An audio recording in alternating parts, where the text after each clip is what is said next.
The truth behind Mr. Global, Kevin Blanch, the macro-breakout cycle, and global warming. Let's jump into it. Mr. Global is the name coined by Catherine Austin-Fittz to describe the mechanism of action behind macro capital flow and that which is associated with a global control grid. Kevin Blanch is referenced with regard to his salmon collapse theory related to their gestation cycle and subsequent fall-off corresponding with the Fukushima disaster. The macro breakout cycle is an idea of self-observation within a fourth dimension where one projects their current placement in space and time along with where they think they are headed. Here, the term macro breakout is borrowed from technical analysis, where we carry the analogy over for collective associations around support/resistance, population, quality of life, socioeconomic status, resource use per hectare per capita, GDP, growth, and energy return on investment as a reflection of future projected expectations. Starting from the beginning of time and the beginning of recorded history, we've had a sharper than average trajectory, and most people expect this curve to continue. The macro breakout cycle represents where we are in a present moment and our current expectations about whether the next leg is support and/or resistance. Global warming is a placeholder for the concept of ecological overshoot, as there are a lot of more things going on within our biosphere than simply global warming. Next, the four ideas that I have gathered describe the same landscape from different elevations, like four stacked transparencies that, when viewed together, reveal an outline of a single stressed and straining global system. First, Mr. Global, Catherine Austin-Fittz shorthand for the invisible hand behind transnational capital flows, is less a person than a mechanism. It labels the circuitry by which sovereign debt markets, central bank liquidity programs, multinational supply chains, and data harvested from billions of network devices are soldered into a de facto control grid. The point of the metaphor is to dramatize how a few interoperating financial and technological platforms can steer real resources, land, labor, energy, without the normal frictions of democratic oversight. Fitz's own interviews foreground that concern. She warns that once capital is digitized and programmable, the same pipes that push liquidity can, in principle, throttle it, disciplining nations or households at will. Kevin Blanch's salmon collapse narrative zooms in on one biotic signal hidden inside that larger circuitry. Blanch tracks the multi-year life cycle of Pacific salmon and notes that the 2011 Fukushima meltdown coincides 5 to 7 years later with unprecedented deficits in returning adults, particularly in rivers where returns had been stable for decades. He reads that decline as bioevidence of a dispersed, poorly acknowledged radiological plume. Also, the destabilization of the biosphere in terms of cores going into the mantle, the upper core of the mantle, and cooking and destabilizing the biosphere from the ground up. He uses a term called pseudo-knots to describe the impact on the salmon's fisheries and how they consume and eat food, along with dead whales. The biosphere quite literally collapsing in relation to his timeline. Continuing, Kevin Blanch refers to, by extension, as proof of that official story of minimal ecological impact, saying that this story of minimal ecological impact serves the interests of the same Mr. Global who financed the nuclear build-out in the first place, the people he refers to as the Nuclear Energy Crime Syndicate. Critics counter that contemporary sampling finds Fukushima-sourced radionuclides in salmon at levels far below health thresholds. But again, Kevin Blanch's argument is that it destroyed the food chain, the web of life in the Pacific Ocean. Continuing, that warming oceans, this is the critics' counter, that warming oceans, parasites, and overfishing explain much of the decline. Both views point to the same conclusion. When a keystone species falters, questions about data transparency and systemic accountability surface immediately. My own concept of a macro breakout cycle pulls the camera back again. Now this is where it gets interesting. Think of the whole human enterprise plotted on a long-term chart. Population, energy use, GDP, material throughput, all arc upward in the Great Acceleration. From that vantage, 2025 looks like a price action zone pressed up against historical resistance. Support, the resource base, and social cohesion that keeps the line aloft is thinning. Resistance, the planetary and social limits that arrest further ascent, has hardened. The breakout question is therefore existential. Does the trajectory punch through into some qualitatively different, higher efficiency order, or does it fail, roll over, and force a wholesale repricing of expectations? Technical analysis language such as support, resistance, momentum, and false breaks is apt because the aggregated hopes of 8 billion market participants are now wired, almost literally, into real-time capital flows. Finally, global warming, reframed as ecological overshoot and a material exchange issue in terms of how do we deal with waste and waste heat, supplies the reckoning metric. Since the early 1970s, humanity has been in an annual ecological deficit, drawing down more biomass, fresh water, and atmospheric capacity than the Earth can replenish each year. In 2023, Earth Overshoot Day fell on August the 2nd. At present consumption rates, we live as though we had 1.7 planets.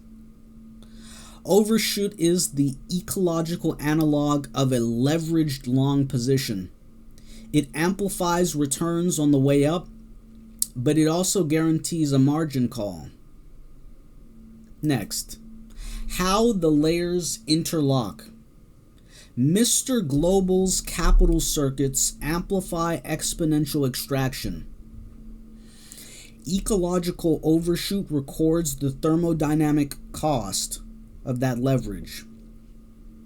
The salmon die-off is a visceral tracer of the biochemical liabilities that are hard to price. And the macro-breakout cycle is the human attempt to read the chart in time to decide whether to add to the position or close it. The truth behind the quartet is therefore less about hidden cabals or single cause explanations than about feedback loops, concentrated financial power accelerates throughput. Accelerating throughput stresses biophysical systems. Stressed systems increasingly generate noisy signals, from collapsing salmon runs to record-shattering heat. And those signals unsettle the very narratives of perpetual growth on which the capital machinery relies. Whether the next candle on that long-term chart is a genuine breakout or a decisive rejection will hinge on how quickly governing institutions and the publics that legitimate them translate those signals into structural change. Transparent accounting of externalities, relocalized resource governance, and investment rules that treat biocapacity as hard collateral rather than a free option written on the future. In that sense, all four ideas describe the same hinge movement from different angles. A control grid that can no longer externalize its costs, an ecosystem announcing the bill, and a species level trade reflected in the charts, and a planet balancing its books. The truth behind Mr. Global, Kevin Blanch, the macro-breakout cycle, and global warming. Okay, so I hope you enjoyed that. That was my first attempt at making a descriptive element to go through and to describe, okay, well, based on the content that I consume, you have this concept from Catherine Austin-Fittz where she describes this concept of Mr. Global. And then you have a content creator that goes by the name of Kevin Blanch that talks about this idea of the nuclear energy crime syndicate and its cover-up of Fukushima, but also tracking that back to the biosphere and juxtaposing that against global warming. And then we have the macro-breakout cycle where we clearly have this trajectory based on what we understand about history and prehistory. Except when it comes to global warming, which could be better apt as described as overshoot, we get this weird mix of ideas where people believe that we're at a specific place within a quote-unquote macro breakout cycle, and that's implied because people assume, hey, we're inherently going to make it, versus, oh no, we just got rejected off of a specific point in time. And Mr. Global was an interesting thing in terms of how Catherine Austin-Fittz describes a global control grid, but more importantly, back to when they described the quote-unquote missing money in terms of undocumented adjustments. So this is some interesting culture commentary that I've experienced over the years, and I wanted to share it with you, but I also wanted to frame it in terms of the truth behind Mr. Global, Kevin Blanch, the macro breakout cycle, and global warming, because I think all of these ideas can fit together in an interesting way, but more importantly, it's about where you sit as a viewer. What are your views on what Catherine Austin-Fittz talks about when she mentions Mr. Global and the trillions of missing money from the Catherine Austin-Fittz from the Solari Report? Check out her archives. I've curated a lot of content related to her body of work. Check out Culture Commentary 2. Check out Esoteric 2. And if you leave a comment, I can build a playlist and we can discuss it in the comments section. Kevin Blanch is a unique content creator as they really try to push their ecological narrative, citing sources such as the salmon die-off numbers and correlating that to their gestational cycle, along with the entire biosphere collapse within the Pacific Ocean, and then juxtaposing that against global warming, where you have the work of Paul Beckwith, and even as a fringe outlier, the Ben Davidson from Suspicious Observers. So you have this unique conglomeration of forces where no matter what, we can tell striking examples of various aspects of biosphere destabilization while trying to track well, where is this externality coming from? Is it coming from a cover-up of Fukushima with regard to the cores burrowing themselves into the mantle because they were not able to entomb around the core, because there was so much spent fuel pools involved, as opposed to Chernobyl and other modern nuclear disasters where there wasn't as much spent fuel pool. And then the macro breakout cycle in terms of, hey, well, is Mr. Global actually taking time to build out specifically for the purpose of becoming an interplanetary species? I guess we'll see just on the fly what GPT-03 has for us to describe. And then, okay, so I said build into this an assumption that Mr. Global is factoring in a leveraged long position into the macro breakout cycle so as to reach the goal of interplanetary domain of influence before or at the limit of biophysical material constraints. Juxtapose this in relation to Kevin Blanch's theory on the nuclear energy crime syndicate being behind modern-day imperialism surfacing as old world order.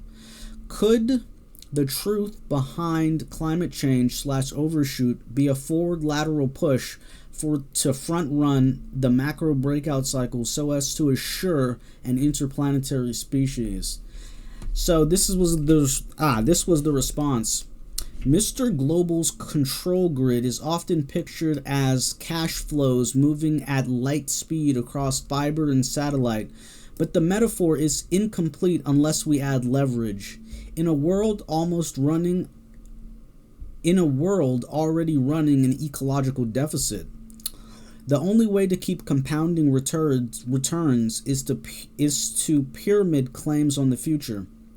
Sovereign debt, call options, and on unproven technologies, venture capital tranches priced for the high growth quadrant of okay, so let's re-rack that. In a world already running an ecological deficit,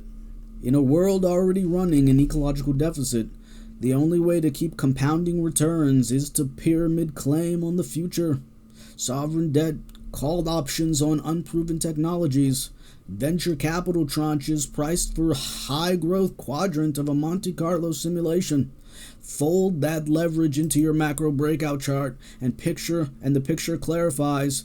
The ruling circuitry is betting that humanity will punch through the biosphere ceiling before the balance sheet buckles, extending its domain of profitable influence, data, minerals, intellectual property, outward to cislunar space, Mars, logistics chains, and eventually the high vacuum factory floors imagined in orbital manufacturing prospectuses. In effect, Mr. Global is long on an interplanetary option whose strike date lies just ahead of ecological margin call day.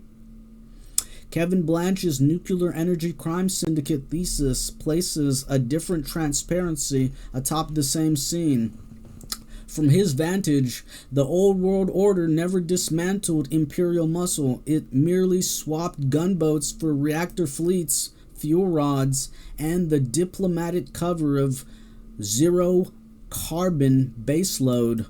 The pattern he chronicles, Fukushima's fallout data suppressed, salmon runs collapsing on a time lag no ministry wishes to audit, suggests a cartel that internalizes profit while externalizing isotopic risk.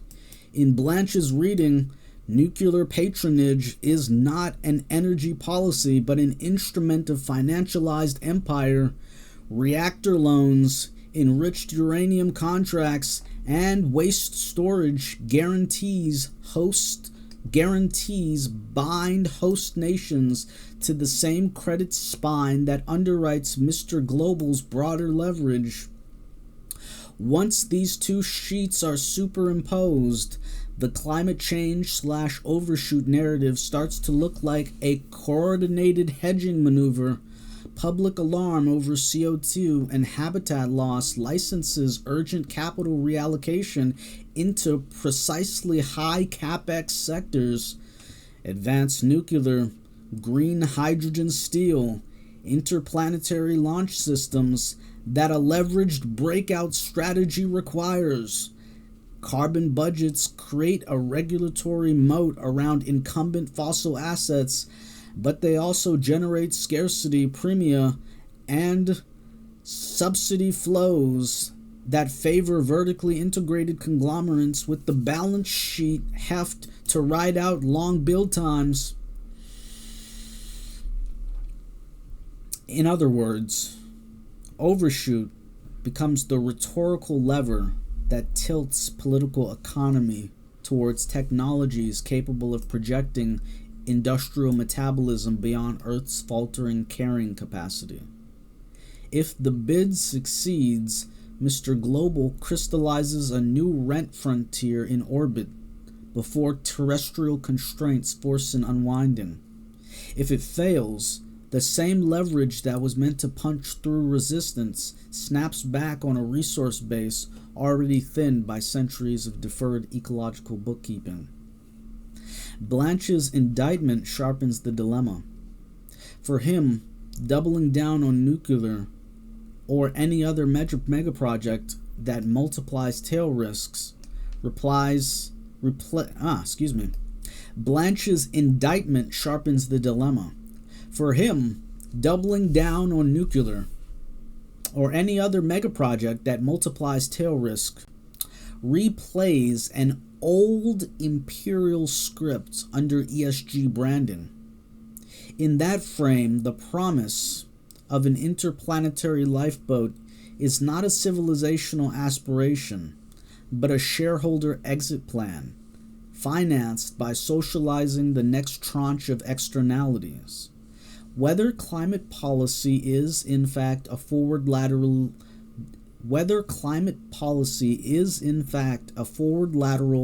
design to front-run the decarbonization and space expansion, the planetary commons, or the same circuitry that already prices salmon as a rounding error. Okay, so let's re-rack that. That wasn't too bad for 13 seconds. Whether climate policy is in fact a forward lateral designed to front-run the macro-breakout cycle thus depends on who captures the surplus created by decarbonization and space expansion. The planetary commons, or the same circuitry that already prices salmon as a rounding error. So the question is not merely technical. Can we vault to Mars before the Earth overshoots? But conditional. Who owns the leverage? Who bears the downside? And what kind of political imagination decides whether breakout means collective transcendence or a leveraged last sprint by a familiar old world order wearing a greener flag?